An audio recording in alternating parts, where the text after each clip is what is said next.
खुलुमबाय लोगोफोर आरो बिदा फंबाय बिनानाव बयखौबो खुलुमहरनाय जाबाय उन्दै आरो गिदिर।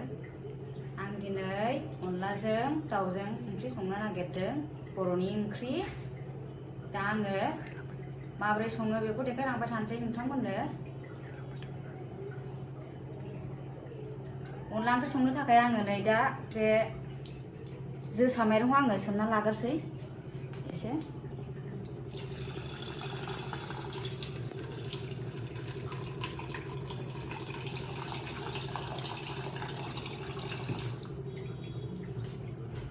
बेखौ आङो 5 मिनिट थाखाय सोमनानै दोनसै। नै आं दानिया दहायनि अनला संनो सोमनानै दोननाय माबाखौ माइरंखौहाय आङो दा ग्राइन्डिं मेचिनाव मानि अन गुन्दै खालामसै आरो अनला ओंख्रि संनो थाखाय।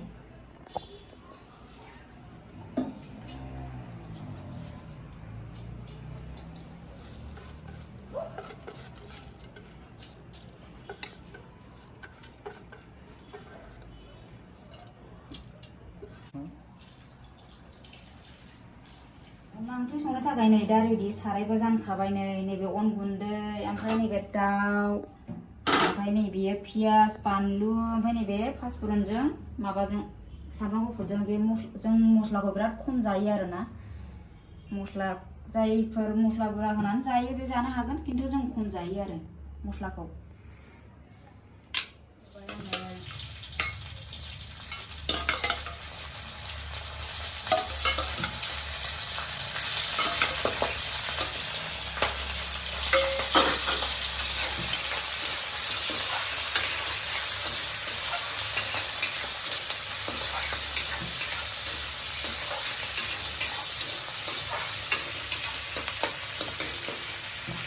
दसे खोबनानै दोनसै।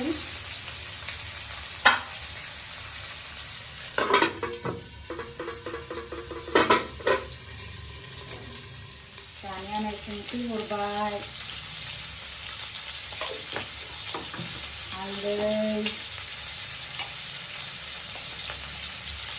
हरबाय,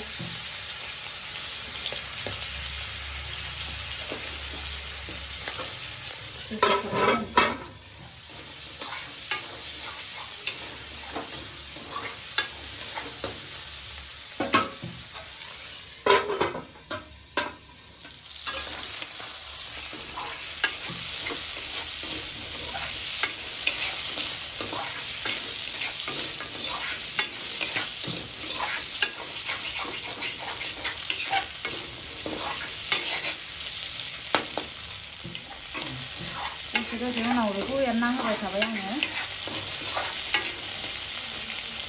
दा आंनिया एवनाया जाबाय, दा दै होनोसै आङो।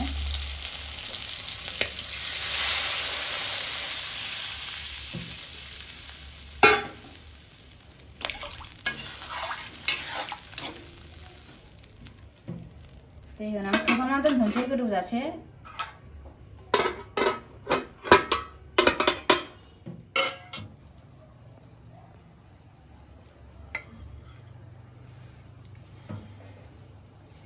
अनला ओंख्रियाव खिन्थु आं खारै होआ दै, जोंहा खारै जाया। जायफोर खारै जायो बिसोर होनानै जानो हायो। नैबे पनिर ओंख्रि संनो नागिरदों, नैबे पनिरजों लोगोसे नैबे आलु, गाजर, सबाय बिमा बिसोरखौ होफागोन आरो। फारसेथिं अनला ओंख्रिखौ नायनोसैलाय नै।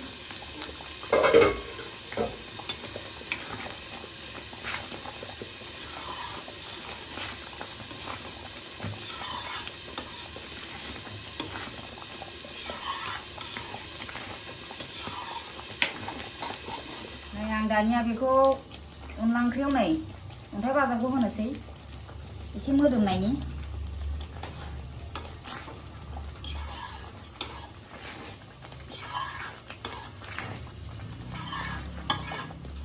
संख्रिया एसे नांबावगौमोन, ओंखायनो एसे हरफिनबावबाय आङो।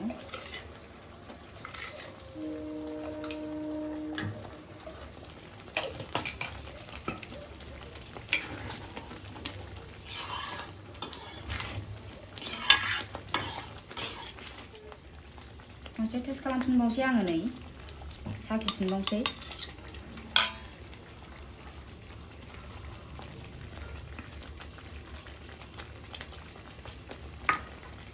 एबारना संख्रिया जाबाय दा बन्द खालामसै आङो गेसखौ पनिर ओंख्रिनि नै एवगासिनो दङ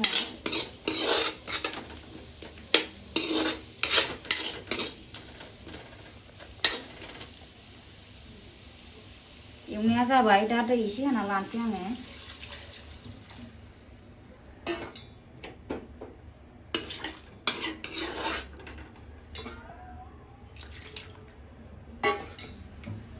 दा गोदौनो थाखाय खोबना होनोसै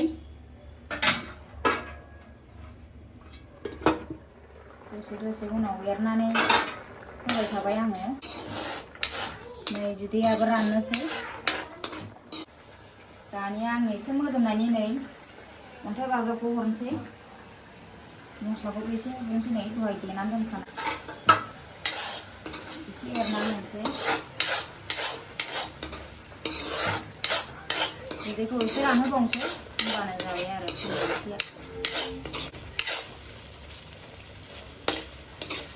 बांद्राय बिदै दोनला आरो एसे ओरैनो जब जब खालामसै दैयाव लानानै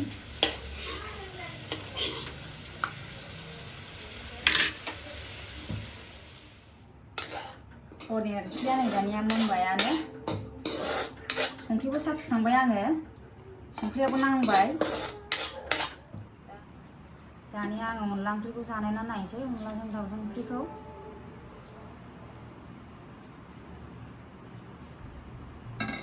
आंनिखौबो एसे लानोसै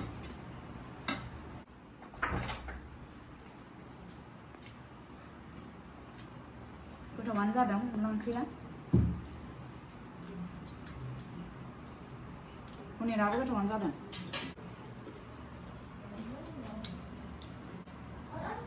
भिडिअखौ बावनो फोजोबनाय जाबाय उननि भिडिअआव लोगो मोनफिनगोन